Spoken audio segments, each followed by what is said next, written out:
जिंदगी में कई बार ऐसा होता है ना कि हम किसी ऐसे दौराहे पर आके खड़े हो जाते हैं जहां आगे का रास्ता एकदम धुंधला नजर आता है। समझ ही नहीं आता कि क्या करें, कौन सा फैसला लें और कैसे आगे बढ़ें। आज के इस विश्लेषण में हम एक ऐसे कमाल के प्राचीन ज्ञान को डीकोड करने वाले हैं जो सदियों से बिल्कुल ऐसी ही उलझनों का सबसे सटीक और प्रैक्टिकल जवाब देता आ रहा है। तो चलिए, बिना किसी देरी के सीधे शुरू करते हैं। आज की इस खास चर्चा में बहुत बहुत स्वागत है। आज हम बात करेंगे श्रीमद् भगवद गीता के उन मूल ज्ञान स्तंभों की जो बहुत ही गहरे आध्यात्मिक विचारों को एकदम आसान और रोजमर्रा के जीवन में काम आने वाले मार्गदर्शन में बदल देते हैं। और सच मानिए, ये बातें सिर्फ पुरानी किताबें नहीं हैं।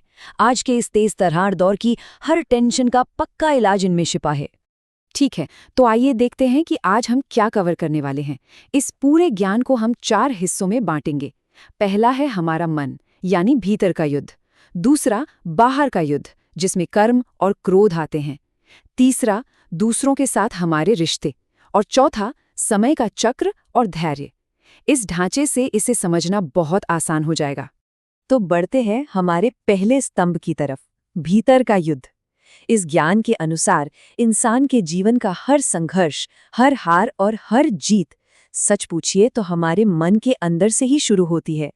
और ये बात हमारे मन के काम करने के तरीके को बहुत ही शानदार ढंग से समझाती है।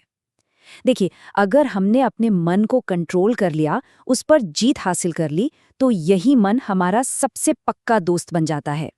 लेकिन जरा सोचिए, अगर ये अनियंत्रित हो गया और इसने हम पर काबू पा लिया, तो इससे बड़ा कोई दुश्मन नहीं है।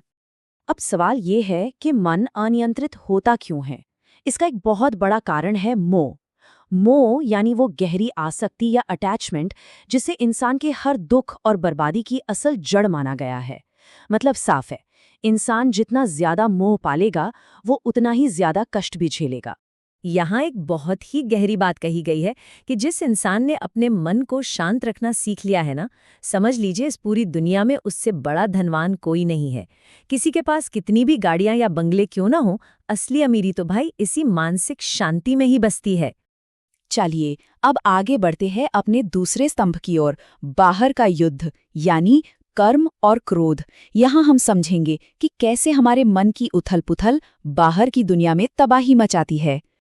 ये कर्म की परिभाषा वाकई बहुत कुछ साफ कर देती है। हम इंसान बने ही कर्म करने के लिए हैं। बिना कुछ किए तो रहा ही नहीं जा सकता। लेकिन वो जो असली वाली शांति है ना, वो तब मिलती है जब हम सिर्फ अपने काम या कर्तव्य पर फोकस करते हैं, बिना इस बात की लगातार टेंशन लिए कि रिजल्ट क्या होगा।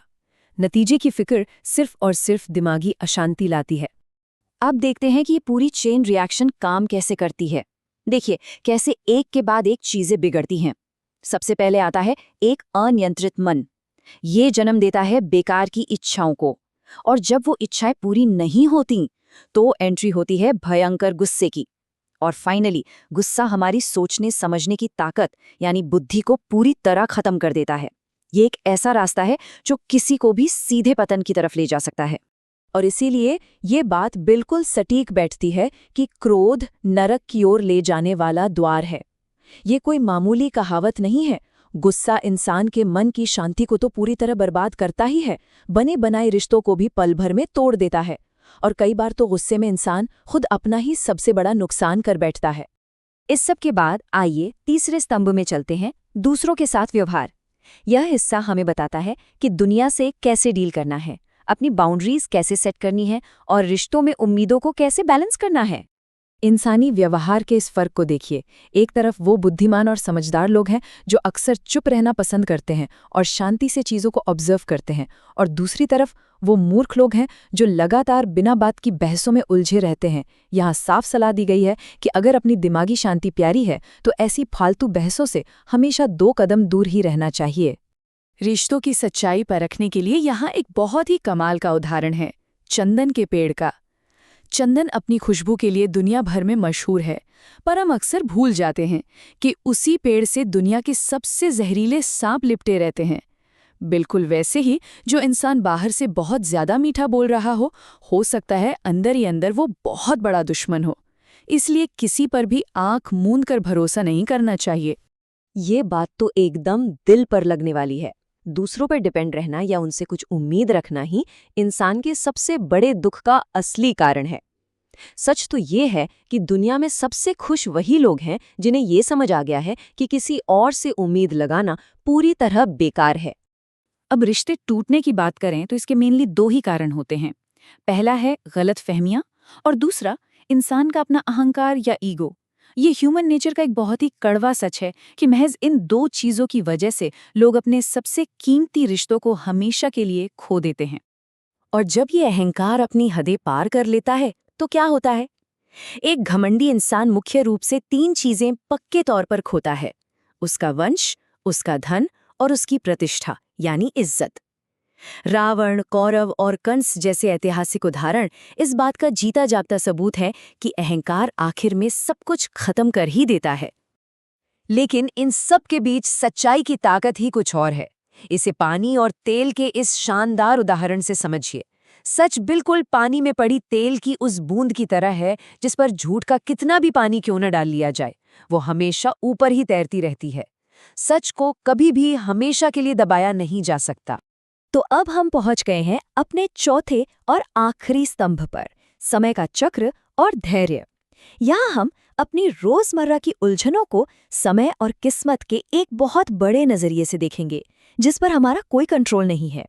इसे हवा के उदाहरण से बहुत अच्छे से समझाया गया है। जैसे हवा कभी एक ही दिशा में नहीं बहती और एक नाव को भटका सकती है, बिल्कुल वैसे ही समय और हमारी किस्मत भी लगातार करवटें बदलते रहते हैं। कहने का मतलब ये है कि चाहे कितना भी अच्छा समय हो या कितना भी बुरा, दोनों हमेशा नहीं रहते, गुजर ही जाते हैं।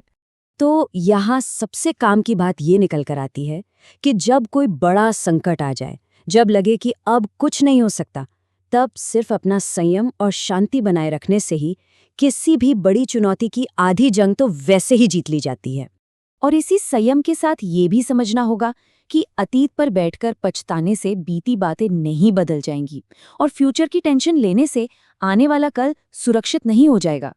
जीवन का असली मजा और सच्ची खुशी सिर्फ और सिर्फ आज में, यानी वर्तमान पल को जीने में है। अब इन सारी बातों को अगर हम समेटें तो आंतरिक मजबूती के लिए कुछ पक्के नियम ये हैं। कभी भी अपनी तुलना किसी और से मत कीजिए। लोगों को आसानी से माफ कर दीजिए, पर जिसने धोखा दिया हो उस पर दोबारा अंधा विश्वास मत कीजिए।